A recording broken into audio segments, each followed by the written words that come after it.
पिछले क्लास में हम लोगों ने प्रकाश के प्रवर्तन का नियम पढ़ा था। तो प्रकाश के प्रवर्तन के नियम के बाद से जो है हम लोग को पढ़ना होता है प्रतिबिंब के बारे में। प्रतिबिंब जो है क्या होता है, जैसे पिछले क्लास में हम आपको छाया भी बताए थे कि अगर कोई प्रकाश के मार्ग में कोई अपारदर्शी वस्तु आ जाती है तो प्रकाश जो है उस अपारदर्शी वस्तु से टकरा के पुनः उसी माध्यम में वापस लौट जाती है, जिसके कारण वस्तु के पीछे एक काला क्षेत्र बनता है जिसको छाया कहते हैं। आज हम लोग को पढ़ना है प्रतिबिंब।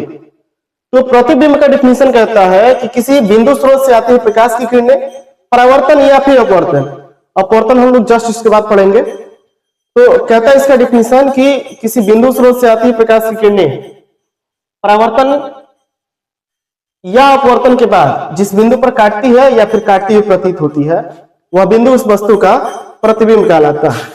यहां इसका डिफिनेशन में लिखा गया है कि किसी बिंदु स्रोत से आती हुई प्रकाश की किरणें परावर्तन या अपवर्तन के बाद जिस बिंदु पर काटती है या काटती हुई प्रतीत होती है वह बिंदु उस वस्तु का प्रतिबिंब कहलाता है। अब जो है प्रतिबिंब दो प्रकार का होता है। सबसे पहला होता है काल्पनिक प्रतिबिंब और दूसरा होता है वास्तविक प्रतिबिंब। हम यहां लिखेंगे प्रतिबिंब दो प्रकार का होता है।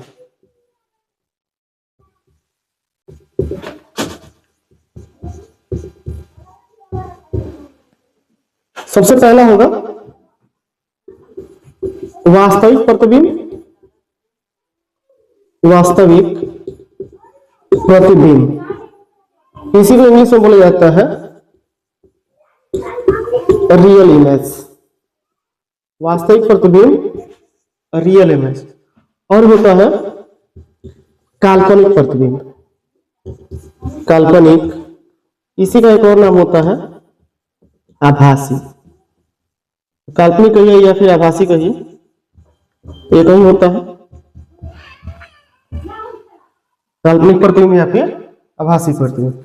इसी को इंग्लिश में बोला जाता है वर्चुअल इमेज, वर्चुअल इमेज।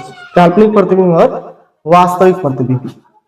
काल्पनिक प्रतिबिंब किरणों के हमेशा काल्पनिक कटान से बनेगा, जबकि वास्तविक प्रतिबिंब जो होगा वो किरणों के वास्तविक कटान से बनता है। तो हम यहां लिख सकते हैं कि यह किरणों के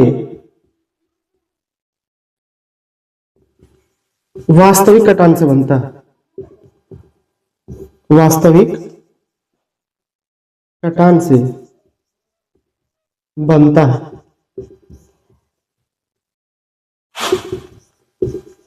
इधर लिखेंगे यह किरणों के काल्पनिक कटान से बनता है, काल्पनिक कटान से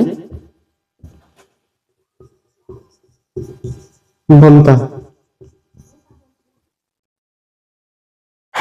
तो पहला हुआ कि यह किरणों के वास्तविक कटान से बनता है, और काल्पनिक प्रतिबिंब में लिखेंगे कि यह किरणों के वास्तविक प्रतिबिंब में लिखेंगे यह किरणों के वास्तविक कटान से बनता है, और काल्पनिक में लिखेंगे यह किरणों के काल्पनिक कटान से बनता है।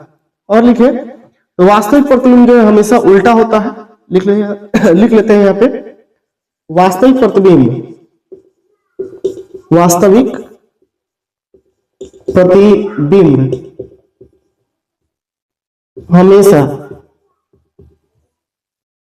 उल्टा होता है। वास्तविक प्रतिबिंब हमेशा उल्टा होता है, जबकि काल्पनिक प्रतिबिंब, काल्पनिक प्रतिबिंब हमेशा सीधा होता है। ध्यान रखना इसको, काल्पनिक प्रतिबिंब उल्टा, काल्पनिक प्रतिबिंब जो है हमेशा सीधा होगा और वास्तविक प्रतिबिंब हमेशा उल्टा होगा। और देखिए तो वास्तविक प्रतिबिंब यह दर्पण में आगे, यह दर्पण में आगे बनता है,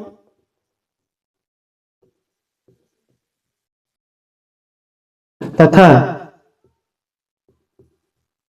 लेंस में पीछे बनता है, पीछे बनता है। इधर देखें काल्पनिक प्रतिबिंब में, तो काल्पनिक प्रतिबिंब में जो है यह हमेशा दर्पण के पीछे बनेगा, यह दर्पण के पीछे बनता है, पीछे बनता है तथा लेंस में आगे बनता है, लेंस में आगे बनता है। और देखा जाए तो वास्तविक प्रतिबिंब को पर्दे पर प्राप्त किया जा सकता है। हम यहां लिख सकते हैं कि इसे पर्दे पर प्राप्त किया जा सकता है, इसे पर्दे पर प्राप्त किया जा सकता है। इधर लिखेंगे कि इसे पर्दे पर प्राप्त नहीं किया जा सकता है।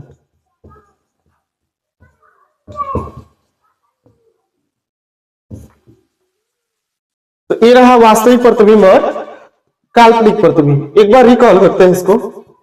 प्रतिबिंब का डिफिनीशन लिखा गया है कि किसी बिंदु स्रोत से आती हुई प्रकाश की किरणें परावर्तन या अपवर्तन के बाद जिस बिंदु पर काटती है या काटती हुई प्रतीत होती है, वह बिंदु उस वस्तु का प्रतिबिंब कहलाता है।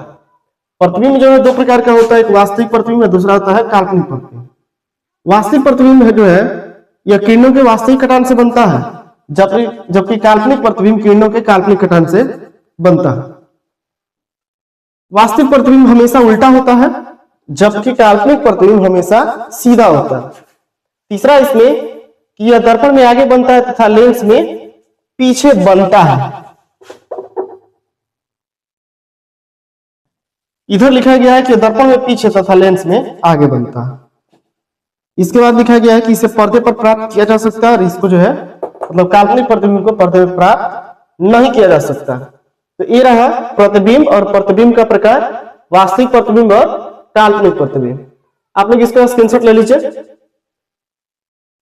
मिलते हैं फिर अगले वीडियो में, तब तक के लिए आपका धन्यवाद।